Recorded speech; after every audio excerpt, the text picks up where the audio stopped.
저는 지금 전라남도 광주광역시 광주공원 안에 있는 광주 서 5층 석탑, 그리고 이 사찰 이름이 성거사로 밝혀져서 최근에는 광주 성거사지 5층 석탑이라고 일명 불리고 있는데요. 그 탑이 있는 곳에 와 있습니다. 이 뒤편으로 지금 광주 공원이 있고 전공과 관련된 많은 비들이 세워져 있습니다. 이 광주 서 5층 석탑은 일제강점기 때부터 알려져 있었고, 또 1961년도에 해체 수리가 되면서 사리장원구가 나왔는데, 그 사리장원구가 이 석탑의 건립 시기를 추정하는데 아주 중요한 근거 자료가 되고 있고요. 현재 국립광주박물관에 소장 전시되고 있습니다. 어쨌든 이 석탑이 건립된 시기에 이 지역에 어떤 사찰이 있었고, 또 불교 신앙이 굉장히 성행하고 있었음을 보여준다고 할 수가 있습니다. 이 석탑은 현재까지 여러 연구에 의하면 고려 초기에 건립된 걸로 이렇게 추정이 되고 있습니다. 고려 초기에 이 광주 지역에 이렇게 큰 규모의 석탑이 건립되었다는 것은 당시 이 지역에 굉장히 큰 호족 세력 내지는 또 불교 신앙을 또는 불교를 믿는 많은 사람들이 있었음을 방증한다고 할 수가 있습니다.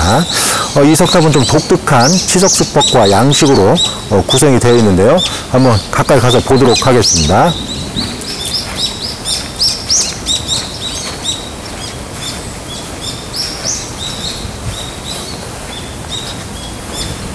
네, 이게 바로 광주 서 5층 석탑 또는 성거사지 5층 석탑인데요.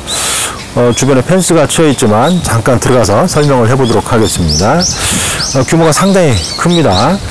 제 키가 181 정도 되니까 제 키에 기준해서 이 대략적인 규모를 볼 수가 있는데요. 규모가 상당히 큼을 알 수가 있죠.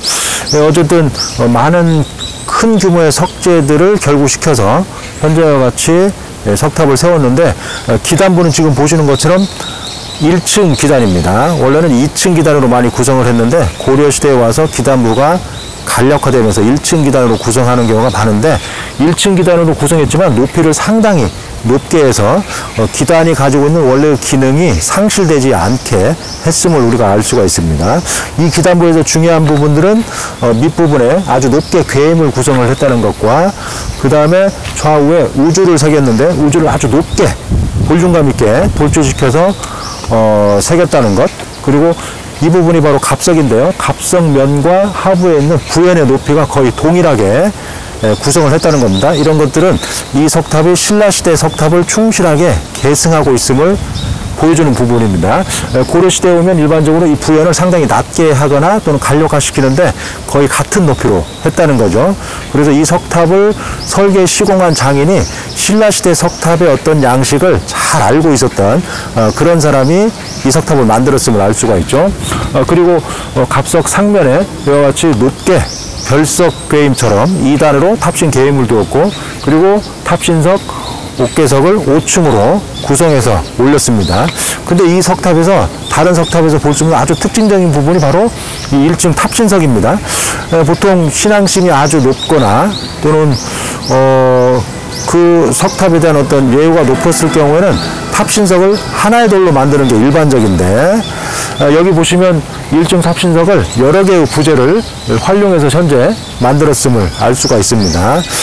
이것은 탑신석의 규모가 크기 때문에 원석을 구하기 힘든 측면도 있겠지만, 그만큼 불교 신앙에 대한 어떤 예우랄지 신앙심이 반감했다고도 볼 수 있는 측면이라고 할 수가 있습니다. 뭐 그렇지만 우리가 그렇게 평가는 할 수 없을 것 같고요. 어떤 이유로 이와 같이 여러 개의 부재를 결구시켜서 탑신을 구성을 했던 걸로 보입니다. 현재 보시면 새로운 부재들도 있는 걸로 보이고요. 또 중간에 어떤 이유로 이 석탑이 파손되니까 그 부분을 보수하는 과정에서 현재와 같은 모습으로 탑신석을 구성하지 않았을까, 이런 생각도 듭니다. 그래서 원래부터 이렇게 여러 개의 부재를 결구시키지는 않았을 걸로 이렇게 추정은 해볼 수가 있습니다. 그리고 옥계석이 쭉 위로 올려져 있는데요. 이 석탑에서 아주 특징적인 부분은 사람의 손으로 깎지 않고 기계로 깎은 듯한 아주 정연하고 직선적인 그런 느낌을 많이 주는 옥계석이 구성되어 있다는 겁니다. 물론 후대에 와서 보수된 부분도 있지만 이 석탑을 만든 장인이 상당히 정교한 그런 치석수법을 추구했던 장인이 아니었을까, 이렇게 우리가 생각을 해볼 수가 있습니다. 어쨌든 전체적으로 석탑의 규모가 크면서도 아주 정연하고 깔끔한 그런 인상을 주고 있습니다. 그래서 고려시대에 이 지역에 살았던 상당한 수준의 장인이 이 석탑을 만들었는데, 신라 석탑의 양식을 잘 알고 있었고, 또 고려시대에 와서 고려화된 어떤 변화된 어떤 문화의 양상을 잘 알고 있었던 훌륭한 장인이 이 석탑을 설계, 시공했다는 것을 우리가 엿볼 수 있다는 점에서 이 석탑이 학술적으로 아주 중요한 그런 평가를 할 수 있습니다.